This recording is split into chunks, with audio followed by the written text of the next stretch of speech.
एक दिन गौतम बुद्ध ने एक दुखी व्यक्ति को देखा। व्यक्ति बुद्ध के चरणों में गिरकर अपने दुख दूर करने का उपाय जानना चाहता था। गौतम बुद्ध ने उस व्यक्ति को अपने पास बिठाया और बोले, तुम व्यर्थ में चिंतित हो रहे हो। सुख दुख हमेशा नहीं रहते। मैं तुम्हें एक कथा सुनाता हूँ, ध्यान से सुनो। किसी नगर में एक सेठ रहता था।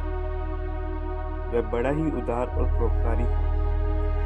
उसके दरवाजे पर जो भी आता था वह उसे खाली हाथ नहीं जाने देता था और दिल खोलकर उनकी मदद करता था। एक दिन उसके यहाँ एक आदमी आया। उसके हाथ में एक पर्चा था जिसे वह बेचना चाहता था। उसके पर्चे पर लिखा था, सदा न रहे।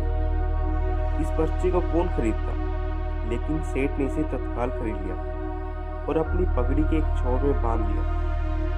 नगर के कुछ लोग सेठ से जलते थे। उन्होंने एक दिन राजा के पास जाकर उसकी शिकायत की, जिससे राजा ने सेठ को पकड़वाकर जेल में डाल दिया।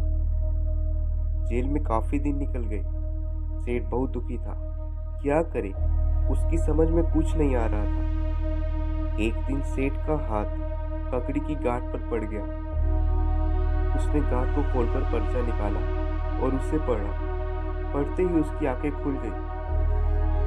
उसने मन ही मन कहा, अरे तो दुख किस बात का है। जब सुख के दिन सदा न रहे तो दुख के भी दिन सदा नहीं रहेंगे। इस विचार के आते ही वह जोर से हंसा।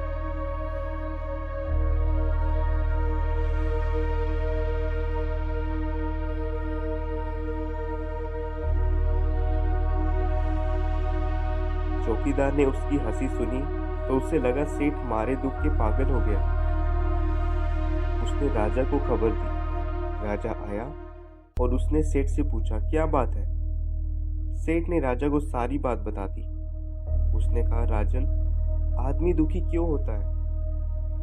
सुख दुख के दिन तो सदा बदलते रहते हैं और दुख तो जीवन के दो पहलू हैं। यदि आज सुख है तो हो सकता है कि कल हमें दुख का मुंह भी देखना पड़े। यह सुनकर राजा को बोध हो गया।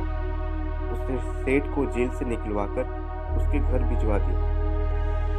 सेठ आनंद से रहने लगा, क्योंकि उसे ज्ञात हो गया था कि सुख के साथ साथ दुख के क्योंकि उससे अज्ञात हो गया था कि सुख के साथ साथ दुख के दिन भी सदा नहीं रहते।